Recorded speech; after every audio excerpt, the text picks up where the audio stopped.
నమస్తే welcome to KMR news.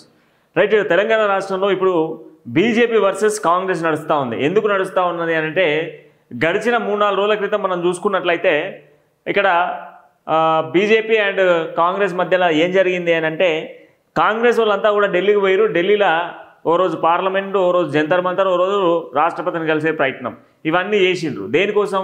బీసీలకు 42% రిజర్వేషన్లకు సంబంధించిన అంశం పైన జరుగుతూ ఉంది. అయితే ఆ అనంతరం కూడా రేవంత్ రెడ్డి ఢిల్లీ వేదికగా ఒక ప్రెస్ మీట్ పెట్టాడు. అది మీ అందరూ చూసారు. అయితే ప్రెస్ మీట్లో భాగంగా ఏం జరిగింది అని అంటే ప్రస్తుతం ఉన్నటువంటి సిచ్యువేషన్స్లలో ఢిల్లీలో ప్రెస్ మీట్ పెట్టినటువంటి ముఖ్యమంత్రి రేవంత్ రెడ్డి కొన్ని వ్యాఖ్యలు చేసిండ్రు. ఈరోజు కావాలనే కక్షపూరితంగా ఈరోజు బీజేపీ వివరిస్తూ ఉంది. కక్షపూరితంగానే 42% రిజర్వేషన్ రాకుండా చేసేది బీజేపీ పార్టీ అని చెప్పేసి ఓ వ్యాఖ్య చేసి దానికి కౌంటర్గా బీజేపీ వాళ్ళు దండయాత్రలు మొదలుపెట్టారు. బీజేపీలో మెయిన్గా కిషన్ రెడ్డి ఒకటి చెప్పిండు. ఏం చెప్పిండు అని అంటే బీసీలకు సంబంధించి మీరు సమన్యాయం చేయాలి అనుకుంటే మీరు రూపొందించినటువంటి చట్టాల్లో 10% ముస్లింలకు కేటాయించారు కదా ఈ యొక్క రిజర్వేషన్లకు సంబంధించి. ఈ 10% తొలగించండి.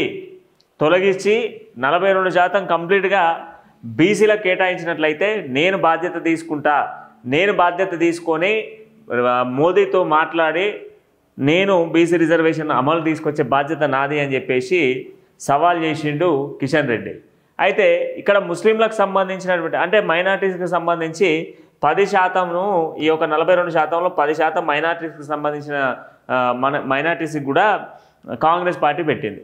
అయితే కాంగ్రెస్ పార్టీ పెట్టినటువంటి మైనార్టీస్కి సంబంధించినటువంటి బిల్లులో ప్రజెంట్ ఉన్నటువంటి సిచ్యువేషన్స్లో ఏం జరుగుతుంది అని అంటే వీళ్ళు 10% తీయమంటే వీళ్ళు తీస్తలేరు, మీరు ఇవ్వమంటే వాళ్ళు ఇస్తలేరు.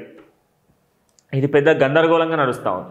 దీనికి కౌంటర్ల మీద కౌంటర్లు నడుస్తూ ఉన్నాయి. అయితే ఇప్పుడు ప్రస్తుతం ఉన్నటువంటి సిచ్యువేషన్స్లో బీసీ 42% రిజర్వేషన్ చేస్తేనే ఎన్నికలకు పోవాలి.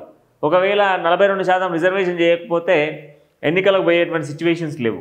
ఎన్నికలకు పోయేటువంటి సిచ్యువేషన్స్ లేవు కనుక ప్రస్తుతం ఉన్నటువంటి పరిణామాల నేపథ్యంలో ఏం చేయాలో అర్థం కాక అయోమయ పరిస్థితులలో కాంగ్రెస్ పార్టీ అయోమయ పరిస్థితులలో ఉన్నది. బీజేపీ ఏం చేస్తూ ఉంది? వారు చేస్తూ ఉన్నది. దేనిపైన? మీ రిజర్వేషన్లకు సంబంధించి ఆమోదం తెలపాలన్నా మీ రిజర్వేషన్లకు సంబంధించిన దానిపైన ఈ సవరణ చేసి మైనార్టీస్కి సంబంధించిన వాటిలో తొలగించండి. గతంలో 4% మైనార్టీస్కి ఇస్తేనే హైకోర్టు కొట్టేసింది. ఈరోజు 10% ఇస్తే ఎట్లా ఒప్పుకుంటుంది హైకోర్టు అని చెప్పేసి కిషన్ రెడ్డి గారు మాట్లాడుతున్నారు. లేకపోతే ఇంకొక మాట ఏంటంటే అజరుద్దీన్ ఓవైసీ కానీ అక్బరుద్దీన్ ఓవైసీ కానీ లేకపోతే వీళ్ళేమన్నా బీసీలా అని చెప్పేసి కూడా ఒక ప్రశ్న లేవనెత్తుతుంది. ప్రజెంట్ బీజేపీ చేతులు ఉన్నటువంటి అస్తం ఏంది అని అంటే 10% రిజర్వేషన్ తొలగిస్తేనే ఈ 10% అనేది 42%లో బీసీలకు ఇచ్చిన దాంట్లో 10% ముస్లింలకు కేటాయించిన దాన్ని మీరు తీసేస్తేనే మేము ఖచ్చితంగా కూడా అమలుకు శ్రీకారం చుడతామని చెప్పేసి బీజేపీ చెప్తే కాంగ్రెస్ మాత్రం ఇంకొక ప్లాన్ చేసేందుకు ప్రయత్నం చేస్తూ ఉంది. ఇక ఢిల్లీలో అయిపోయింది. ఢిల్లీలో అయిపోయినటువంటి రాజకీయం గల్లీకి తీసుకొచ్చారు. ఢిల్లీలో అయిపోయిన రాజకీయాన్ని గల్లీకి తీసుకొచ్చి ఇప్పుడు గల్లీలో ఏం చేయబోతున్నారు అని అంటే ఇక వీళ్ళు ఇచ్చే పరిస్థితుల్లో లేరు. ఎన్నికలు చేయాలి, ఖచ్చితంగా ఎన్నికలు దగ్గర పడుతూ ఉన్నాయి. ఈ టైం దగ్గర పడుతున్న నేపథ్యంలో ఏం చేయాలి అని అంటే ఇక గాంధీ భవన్ నుంచే తప్పనిసరి పరిస్థితుల్లో గాంధీ భవన్ నుంచే ఇవ్వాల్సి వస్తుంది.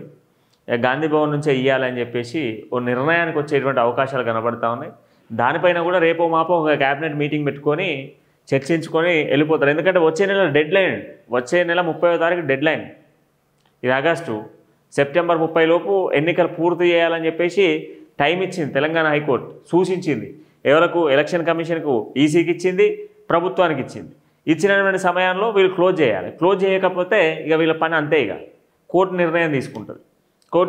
కోర్టు చేతికి నిర్ణయం పోతే ప్రభుత్వం వైఫల్యం పొందినట్టే కదా. సో ప్రభుత్వం వైఫల్యం పొందొద్దు. దాంతోపాటుగా ప్రజల్లోకి మేము వెళ్ళాలి అని అంటే ఇప్పుడు ఉన్నటువంటి ఆప్షన్ ఏంటి అని అంటే 42% రిజర్వేషన్ను గాంధీ భవన్ నుంచి ఇవ్వాలి. ఒకవేళ గాంధీ భవన్ నుంచి కాంగ్రెస్ పార్టీ ఇస్తే ఇప్పుడు బీజేపీ కానీ బీఆర్ఎస్ కానీ ఏం చేయాలి? వాళ్ళు ఏ విధంగా ఇస్తారు? వాళ్ళ యొక్క అభ్యర్థులకు ఎట్లా కేటాయింపులు జరుగుతాయి? ఆ కేటాయింపులకు సంబంధించిన నిర్ణయాలు ఏందనే దానిపైన కూడా ఇప్పుడు ఆ పార్టీలు అయోమయ సిచ్యువేషన్స్లో కనబడుతుంది. అంటే గందరగోళమైనటువంటి సిచ్యువేషన్స్లలో ఈ యొక్క బీసీ రిజర్వేషన్ బిల్ అనేది పెండింగ్లో పడుతూ ఉన్నది. మరి కౌంటర్కు రీకౌంటర్లు కాంగ్రెస్ బీజేపీ మధ్యలో నడుస్తూ ఉన్న సిచ్యువేషన్స్ కనబడుతూ ఉన్నాయి.